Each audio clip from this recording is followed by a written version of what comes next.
the headquarters of Ramsey Solutions, this is the EntreLeadership Podcast, where I take calls from leaders like you about what it takes to win at any stage of business and leadership. I'm Dave Ramsey, your host, with over 30 years in the trenches actually doing this stuff. It's not freaking theory. If you want that, go to business college. This is where we actually do this stuff. And did it today before I turned on the microphone. Dealt with it today before I turned on the microphone. Been scratching and clawing for 30 years before we turned on the microphone. So we're here to help you. If you want to call, be part of the program, you got a question about your business, we love small business people here at Ramsey. The phone number is 844-944-1070. Leave a note, and the team will get back with you, and we'll get you on the air. You can also do that at the website, EntreLeadership.com/ask. Tyler's with us in Knoxville. Hey, Tyler, what's up? Hi, Dave. Great to speak with you. So You too. we have a home construction business, have about 50 employees, did about $8 million in revenue, but last few years have just been especially rough for us. I'm CFO, and I can tell the whole executive team has been very kind of just worn out by decreasing revenue. I mean, week to week, struggling to make payroll, pay subs. And we're just kind of having a discussion now of, do we keep going, hoping things turn around, or kind of pivot and kind of sell a company, pivot to something else, whatever that is, and trying to decide how to make that decision. Okay. So you're doing spec houses? Both spec and contract, and just sales has slowed down. Obviously this year a little bit with interest rates, obviously not helping us there, but a little bit of both. Primarily it is we're getting contract beforehand. But Yeah, revenue I have no interest in the spec. I have no interest being in the spec business in this environment. I don't like specs anyway, but super high risk in this environment. So, contract makes a lot of sense though. And what price range are you doing most of your contract in? Yeah, so most of them are normally somewhere in the $300,000 to $500,000. They're tiny homes. Why? Why are you doing custom that cheap? That's where the price point we've kind of found where we're at, is what people are paying. Mm-hmm.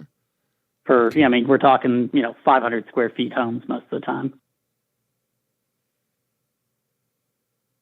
Did you say 500 square feet? Correct. We're doing tiny homes that are kind of mostly used as vacation homes. Oh, okay. So, we're talking, $800, $900 a square foot in some cases. Yeah, well, there's good margin in that for sure. Yep. Depending on what the dirt costs under it. But you're doing that up in the mountains and the resort areas around Knoxville then? Correct. Okay. All right. And you're selling you're building those on contract for Correct. $800 a foot in Knoxville. Holy crud. Why are you not making bank? You did $8 million of that. Your margins ought to be incredible. You'd think that. Yeah, I would. Yeah. I think there's just been some very poor decisions from the owner, if I'm being honest, of just kind of getting greedy and pouring all of it into next project, and not setting aside the profit margin to... Okay, so the profit margin is not the problem, then the business is not the problem. The reinvestment back into the business unwisely is the problem. Correct. And a lot of these, we are selling the lot prior to doing the infrastructure. And I think I'm the first outside accounting hire, and there's been very poor planning on the owner's side of leaving money aside for finishing out communities, setting aside rainy day fund, all that, and just been kind of. So he's been developing, and he hasn't sinkholed the money. He hasn't kept retained earnings to finish each development out. Yeah, to do utilities, So he got to do the next deal to finish the last deal because he didn't bank it. Correct. Oh, geez. That's classic. Yep. Okay. All right. And now that things have slowed down, that game is up because you don't have the next deal to fix the last deal anymore. Now I see Correct. your stress point. Okay. Yep. So the business model isn't bad. The financial management of the business has been bad. That's what we're saying. Okay. Yeah, and that's okay. I've done that too. Up. I mean, everybody has. I'm not picking on him. I'm just saying. So the question is, does he want to start being wiser and start holding basically run accrual accounting is what you're trying to teach him, right? Where he sets the money aside associated with the project in the project and quits acting like it's profit and rolling it to the next deal because it's not real money. It's like not paying your taxes. It comes back, bites you later. Is he willing to make those changes in his flow?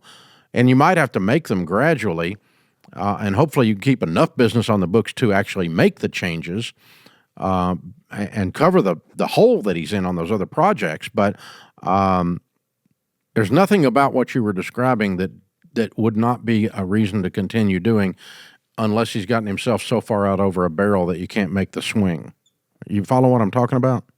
I am, and I think that's the main struggles we're having as an executive team is we know we've got a great product. We know we've got a great opportunity here, and it's just managing up. Yeah. So is he just unwilling to listen and learn, or? That's what it feels like.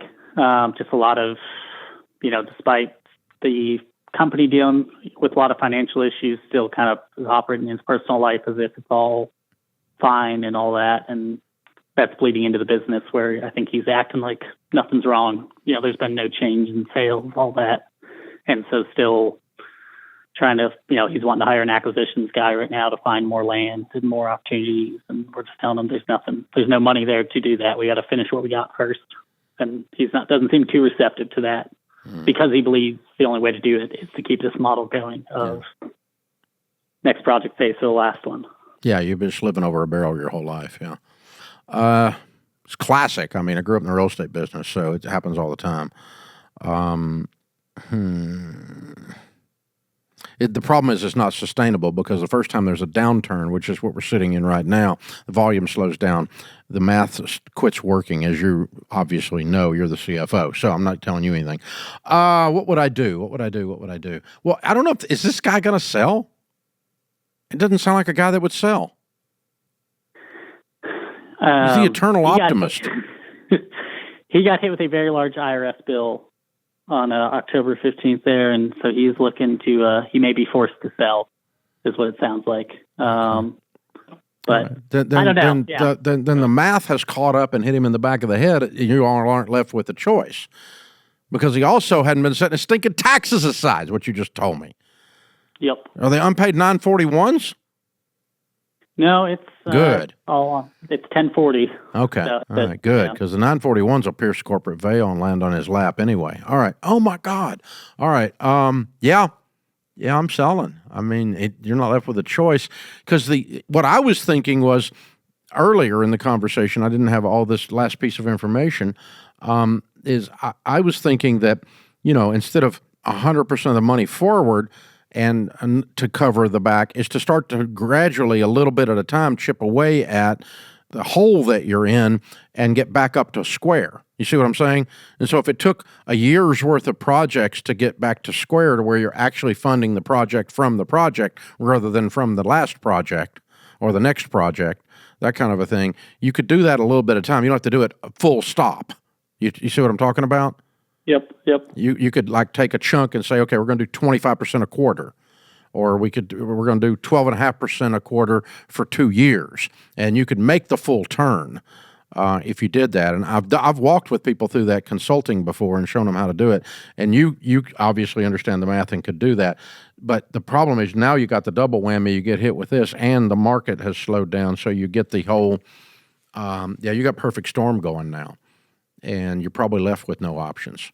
So I guess you are selling. That's sad, though, because it's actually doable. Not a huge fan of tiny homes, but I am a huge fan of selling something for $800 a foot that you can build for $180. Oh, my gosh.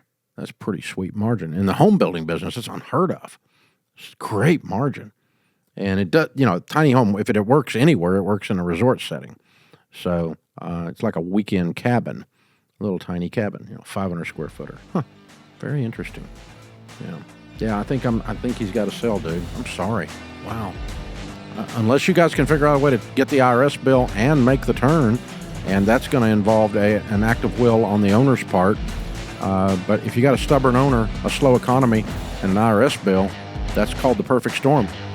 This is the EntreLeadership Podcast. Your business is humming, but now you're falling behind. Your team's buried in manual work. It takes forever to close the books. Arriving at one source of truth is like pulling teeth. If that describes your business, you should know these numbers: 36,000, 25, and 1. 36,000 businesses have upgraded to NetSuite by Oracle, because NetSuite is the top cloud financial system for streamlining accounting, financial management, inventory, HR, and more. NetSuite turns 25 this year. That's 25 years of helping businesses do more with less, close their books in days, not weeks, and drive down costs. And one, because with NetSuite, you get a customized solution for your KPIs in one efficient system, one source of truth. You can manage risk, get reliable forecasts, and improve margins. Everything you need for better decisions, all in one place. Plus, right now, download NetSuite's KPI checklist for consistently excellent performance for free at netsuite.com/Ramsey. That's netsuite.com/Ramsey to get your own KPI checklist for free. Well, if you've been listening to this podcast for a while, you probably heard me talk about the stages of business. The treadmill operator, the pathfinder, the trailblazer, the peak performer, all the way into the legacy builder. When we start talking about succession, treadmill operator being obviously you're on a treadmill, you're just getting started and you do everything yourself. Our EntreLeadership team just released our new and improved stage of business assessment. We'll help you assess easily and accurately and free where you are, and then that indicates to you exactly what you need to do to move through these stages. Now, you can move through them at whatever pace you want, but I will tell you from experience, I've walked through all 5 of them in this business. The faster you move up, the easier this thing gets. One thing about solving a problem, what you get is a new problem, but you get a new thing to work on, but that's okay. And so, hey, click the link in the show notes or go to EntreLeadership.com and find out which stage of business you are in. Matt is in Dallas. Hey, Matt, welcome to the EntreLeadership Podcast. Hey, thanks, Dave. Thanks for what you do. Love the podcast and the show. Really appreciate it. Thank you. How can I help? So my question today is, how do we dial in a fourth quarter bonus? Just a little bit of context. My wife and I own a small staffing and recruiting franchise. We've got 7 employees and did about $1.2 million last year. And we're trying to put a good fourth quarter bonus on the table that would, incentivize people on our sales team just to push that little bit more to the end of the year. And it just feels challenging to dial in the right goal. Too high, it's not attainable. Too low, it feels like a gimme to the team. Or if something kind of gets off track, the wind gets knocked out of their sails, and the next 10 weeks are a slog talking about it. And I just wanted to hear what you've done to dial in like a fourth quarter incentive bonus. Is it better to do small, like $25 bite-sized goals along the way, or a big $500 bonus if you hit this big number? What's worked for you? Now you're talking about not a fourth quarter bonus that you start talking about at the first of the year, but you're talking about today heading into the fourth quarter, a bonus this quarter. Exactly. Yeah, I wouldn't try to do a fourth. I have not had good experience doing a fourth quarter bonus talking about it in January. It's too far out to be motivating, so I'm making sure I know what I'm talking with you about. So, yeah, if you're talking about doing that right now, between now and the end of the year, yeah, that makes a lot of sense. And it's for staffing, right? Right. So we have contractors on billing. So, for example, one team member, she averaged 35 contractors on billing in the third quarter. So we set out a goal, hey, let's do 5 contractors on billing for the fourth quarter, 5 more to average 40. But then she got 8 of her contractors hired on, which felt a little bit uncontrollable because she did a good job. They got hired on, but now the average is down to 27. So it feels like a big mountain to climb to get back up to 40, and the wind's out of her sails a little bit. So I'm looking at myself saying, did we set the right goal to set her up to win, or what has Dave done on this? That's what the question was coming to my mind. Yeah, sometimes what I've done is the mistake I have made a time or two, and I'm trying to ascertain in your story if you did this, is I paid people a bonus for an activity that I thought would lead to profit. And instead, they did the activity so well that it led to no profit. And so you have to be careful because they're going to do what you pay them to do, right? I mean, if you set an activity related to the bonus, they're going to go do the activity. I mean, all of us are going to push the food button and the food's going to come out into the bowl, right? We're all going to do that. And so you have to be careful that the unintended consequence, like, for instance, I had a manager over our incoming 800 call center years ago, and I started paying him on the gross revenues. Well, what did he want to do? He wanted to hire 16 people to jam the gross revenues up, which of course would have meant that the additional gross revenue produced negative profit. So I figured out I need to pay this guy on the net profit of the room, not on the gross revenues of the room, because I got the wrong result. You follow me? Right. So that's the kind of crap mistake I've made over the years. Is they're going to do what he was all excited about increasing gross revenue with no thought at all of the fact that it needed to turn into net profit because that wasn't what I was paying him for. So I had to change his incentive plan. So that may be the case here. I mean, like you got so many dadgum contractors, you couldn't get them all onboarded and they weren't productive. They weren't as productive per sale as you thought they were going to be. It sounded like, did I hear that right? Well, so they were placed at a company and then the company hired them on. And so when our goal was to increase your number billing by 5 to 40 and the number went down, it just feels like, okay, I've got to get now 13 more because I got 8 hired on. And that feels like a lot. Well, does she get paid when they get hired on as well as when she got the contractor? No, because she just gets paid off. The commission is based off of weekly billing, the gross margin on a weekly billing. So once that weekly billing goes away, you've made your profit over the 13 weeks prior of so billing. Do you make money? Do you make money when they hire them on, though, right? No, we don't do a buyout fee at the end. If they complete the number of hours billed, then there's no fee at the end. So we just kind of that is. So like if you staff a contractor on the team and they end up becoming a full-time employee, you lose billable hours then. Right. Yep. After okay, that, I'm catching on. Typically, our contract might be I place a receptionist with you for 520 hours. You agree to keep them for 520 hours and make the margin for that time, and then after that, you keep them, and we've made our money over that time. And that's obviously standard. That's obviously standard in your world. Right. Yeah, that's a normal practice for us. Okay. So you're always working yourself out of business. In that sense, if we do our job well, and that's our aim. Yeah, you put quality people on, they stay on as full time. You lose the billable. You got to go find more quality people. Yeah. So we're always in sales. Yeah. We're always in sales. Yeah. How do we get more people You're unemployed every morning on that. Well, number one, I mean, that's okay. That's an okay business model. You just have to say it out loud, and that last 10% of truth scares the crud out of you, but that's good. So, number one, I might go back and rethink a different way, be inventive on how to do this business.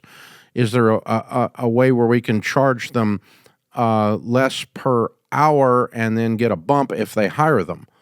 And so we're happy if they hire them, because right now we're unhappy if they hire them.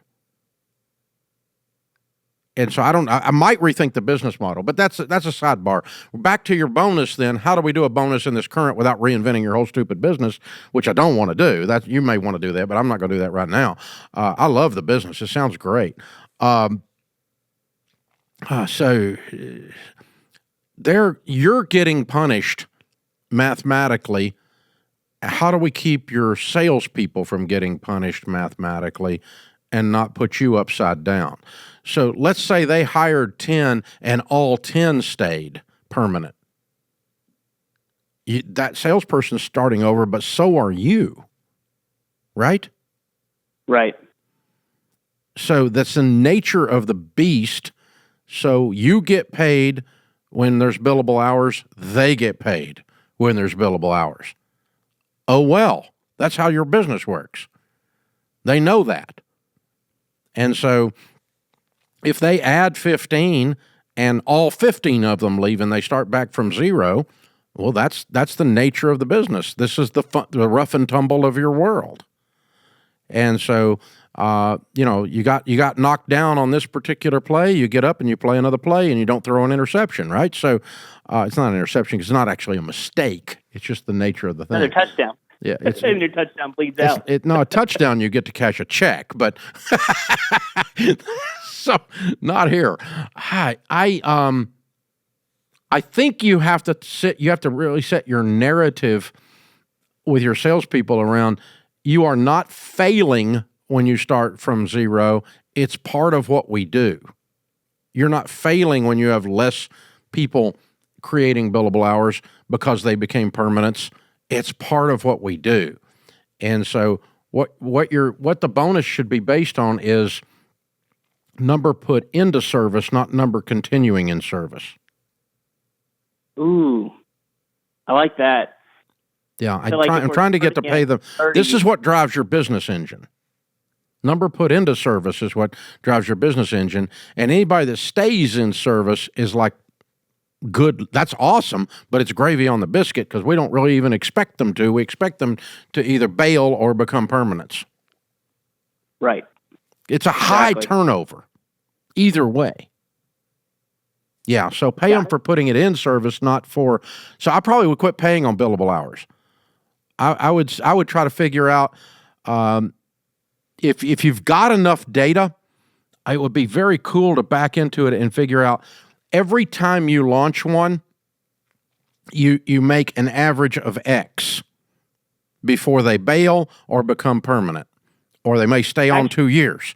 But the average, every time we launch one, they are worth X on average. They're actually worth across they're worth about $2,500.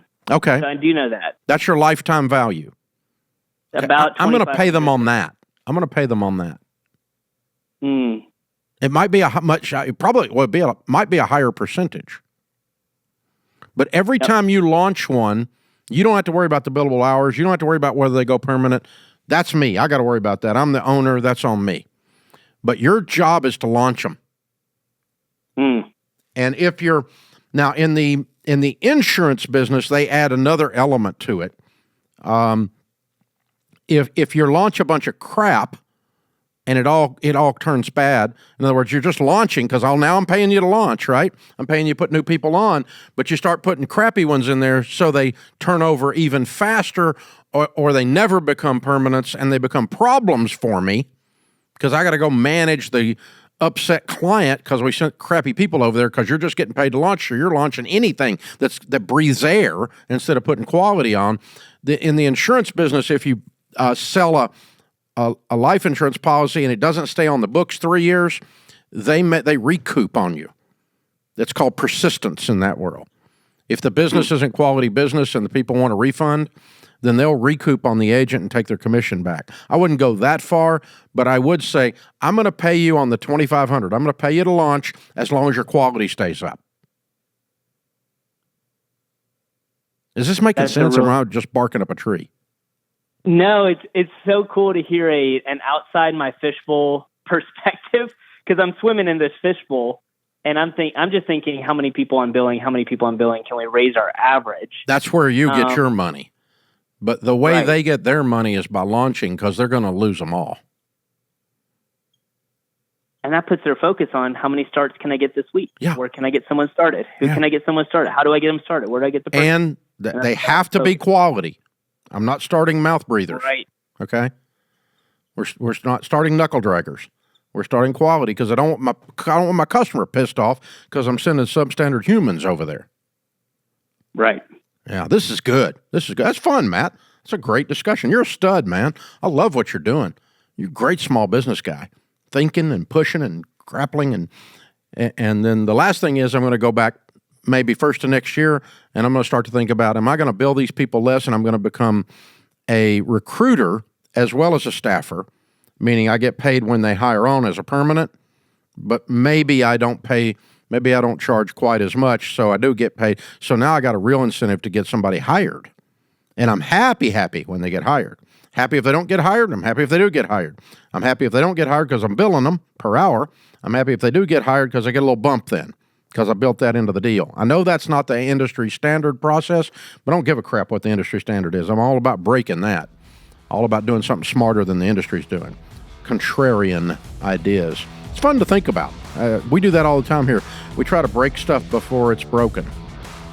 We don't wait till it breaks to fix it. We want to break it now. And that's really cool. Very cool, Matt. You're fun. That's great. I love it. Thank you for being in our audience. We appreciate you being an Entre Leader. This is the EntreLeadership Podcast. I'm Dave Ramsey, your host. This is a very ticky-tacky, hands-on, actual business leadership thing where we get into the way down in the dadgum weeds sometime. Need a weed eater on some of these calls. It's so fun, though. Don't you love doing business? This is a blast. If you don't love it, you're listening to the wrong thing. If you do love it, you could help us out. We'd appreciate it. What you need to do is you need to subscribe or click follow or click the share button or cut out the link and send it to your friend and go, this guy's weird, you got to hear this, or whatever it is you want to put after that. Push the like buttons and you'll get more videos and more YouTube and more podcast stuff going on, and it'll push it all forward. It helps our show a bunch because it jams up the algorithms and helps us if you do the share and the follow and the like and the all that stuff. Subscribe, big time helpful. Thank you for doing that. All right, Doug is with us. Doug's in Jacksonville, Florida. Hi, Doug. Welcome to the EntreLeadership Podcast.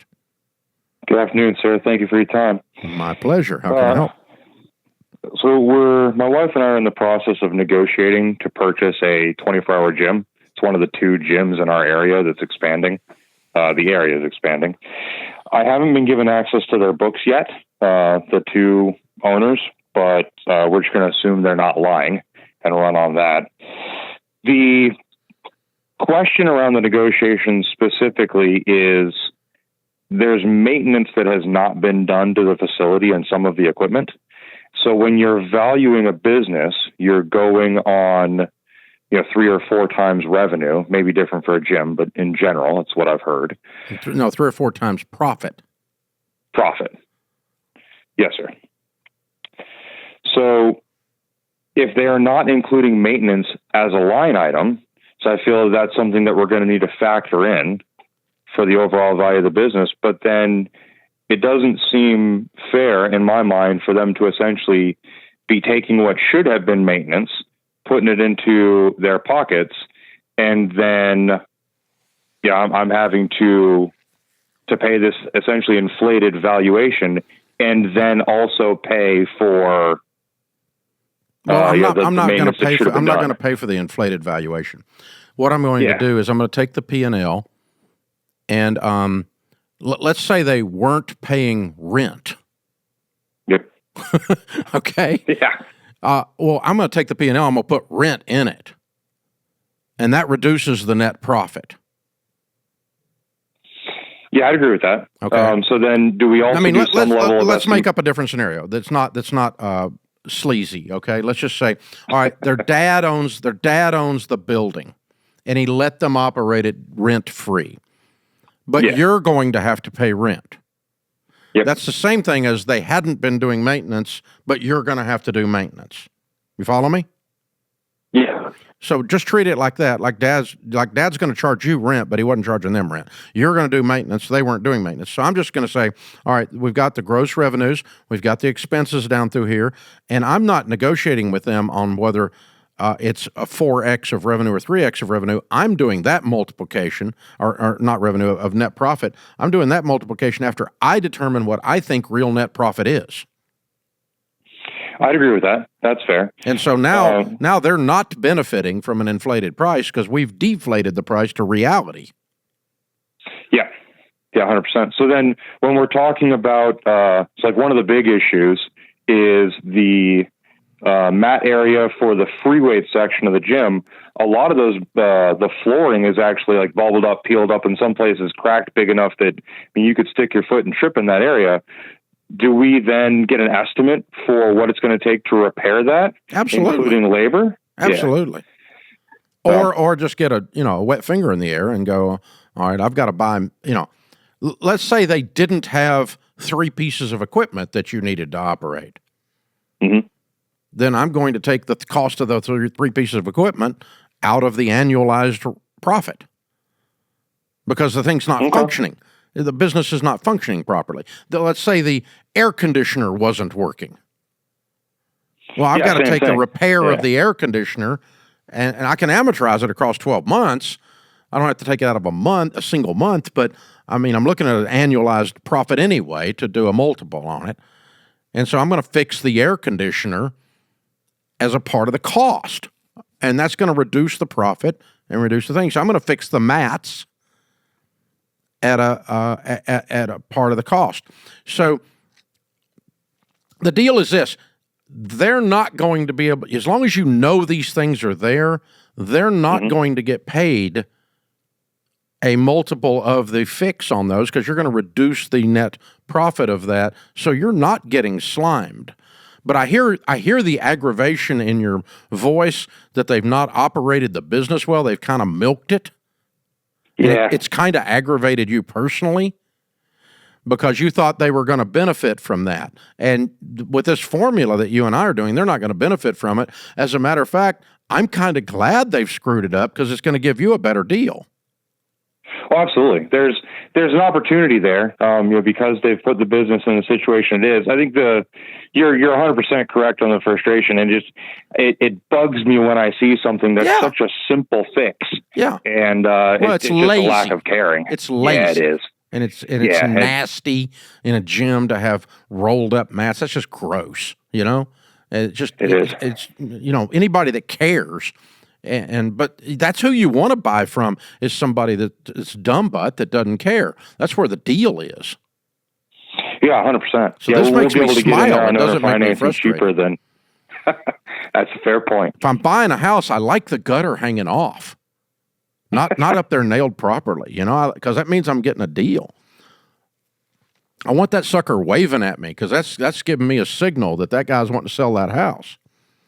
Yeah, absolutely. All right. Absolutely. You're on board, man. So, yeah. But the thing is, you're going to take the gross revenues annualized, and you're going to put proper maintenance in, proper mats in, proper rent in, and proper air conditioning in, and then the resulting net profit, I'm going to pay these bozos no more than 4 times, if not less.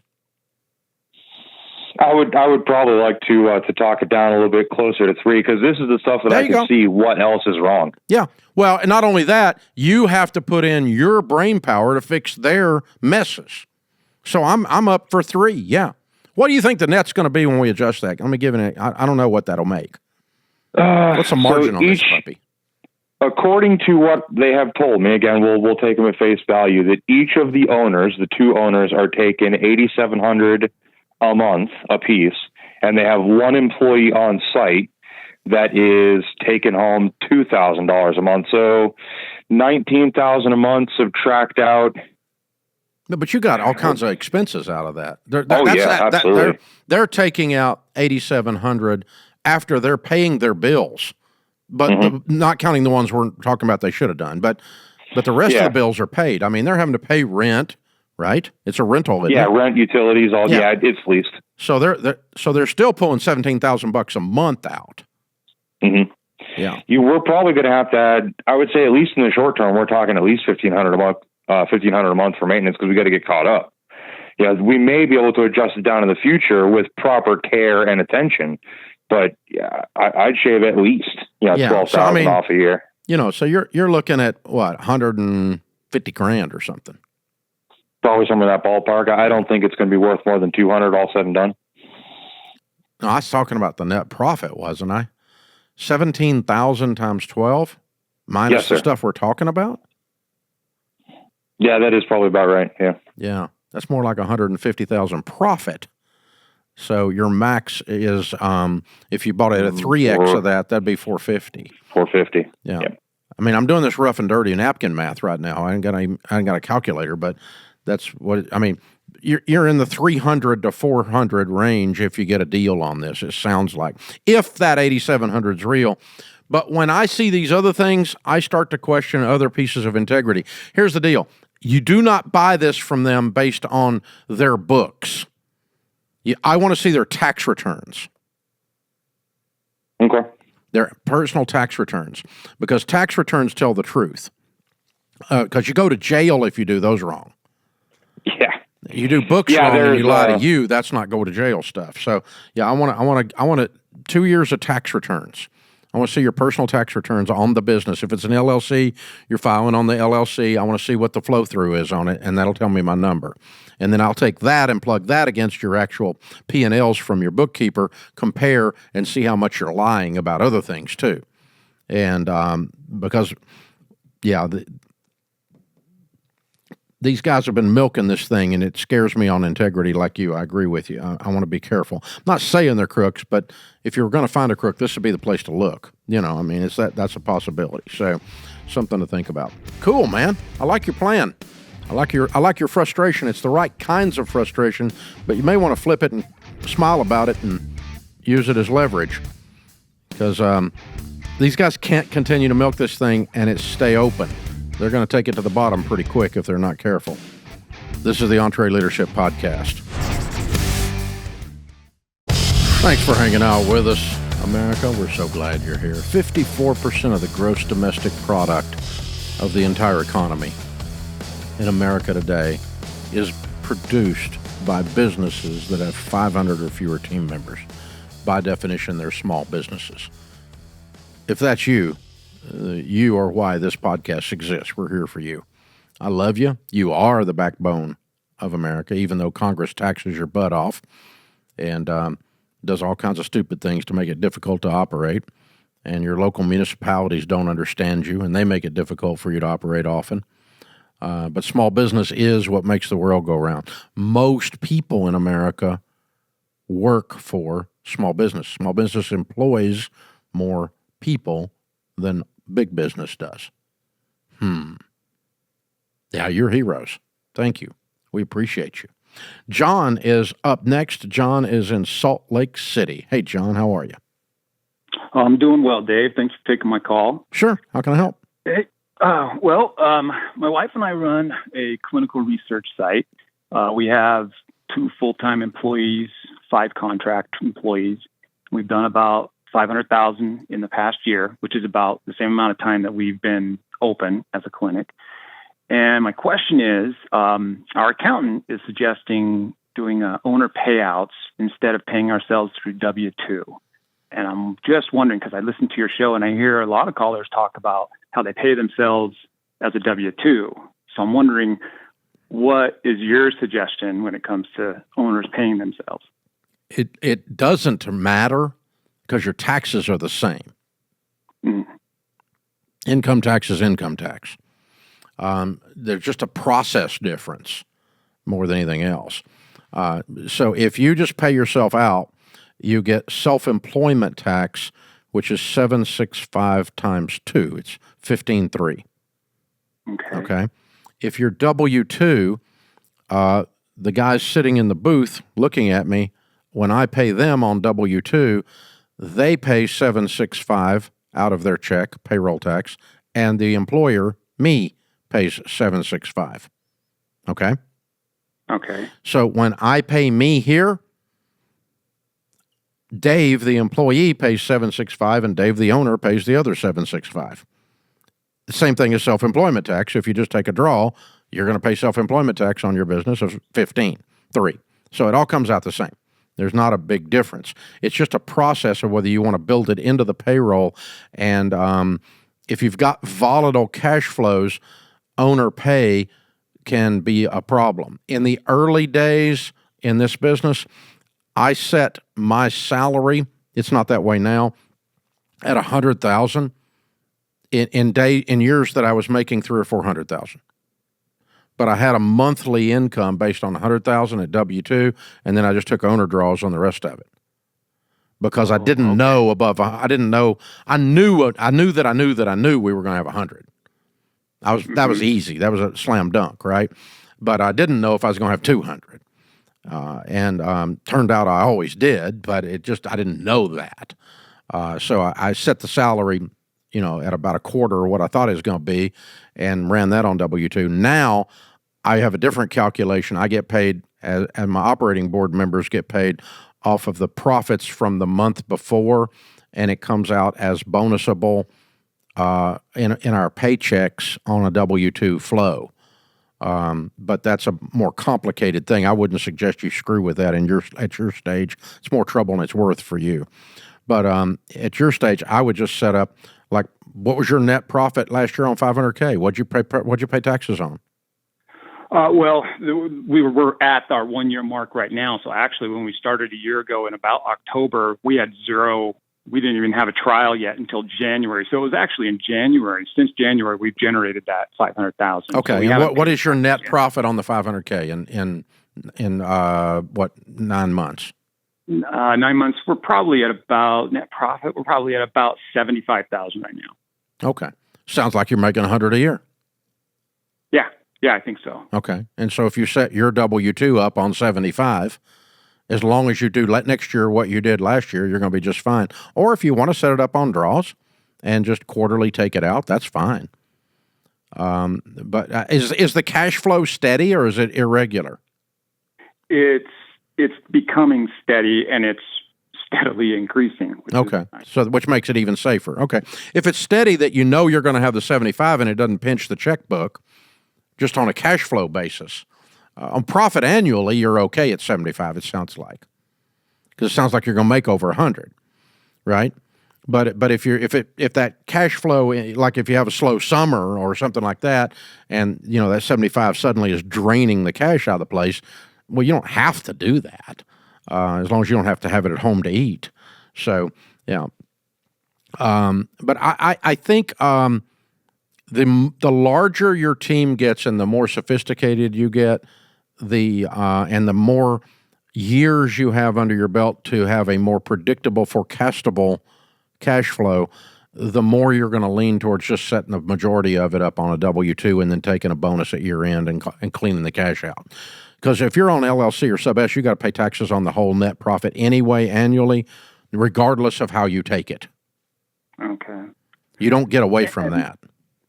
I see. And as far as this excess that you were paying yourself out, the example you gave a second ago about, you paid yourself $100, but you knew you were going to do $300. You say that you pay yourself that out at the end of the year? Or I would just maybe a couple times a year I'd take a hit out of it. Because the money's laying there in the checking account. Right. It's just laying there. It's just profit. It's slush. And I'm not even got it earmarked retained earnings. It's my money. I've got retained earnings I'm pulling aside already out of the budget before I count that. But even retained earnings you get to pay taxes on. And again, kind of my rant before I picked up with you is, Washington loves to screw small business and parade around like they're helping them. But we get to pay if we save money to reinvest in the business next year, and it goes over December 31, we get to pay taxes on it. In a Sub S or a LLC, which is 98% of small businesses out there. And it's the best way to structure it, but Washington just screws you, and just because that's what they do. It's their thing. So, anyway, all that to say, I'm going to pull retained earnings aside. Whatever's left, that money slushing around in the account, I'm going to tap it a couple times a year, pull it out of there, bring it on home. As long as I know I'm not going to need it at the business, I don't need it laying there in the checking account. Right. Okay. It's that primitive. It doesn't have to be super sophisticated. Later on, you can set up a system where percentages come out and it automatically drops into your payroll system. You'll be using a payroll company by then, all that kind of stuff, and a strong accounting system and all that. You can automate a bunch of this, and you don't have to look over there and go, oh, there's $200,000 laying there. I'm gonna pull $100 out. But that's how I did it in the other days, old days. I just looked over and saw a balance because I'm watching the numbers monthly. And then I just made the decision to pull it out. Congratulations, John. $500K with 100 profit year one. Ding, ding. I love it. So proud of you, man. That is exactly the way you do it, folks. You got to love it, guys. Remember, better a weary warrior than a quivering critic. The world needs more high-quality leaders. So take courage and lead. I'm Dave Ramsey, your host. Thanks for listening to the EntreLeadership Podcast.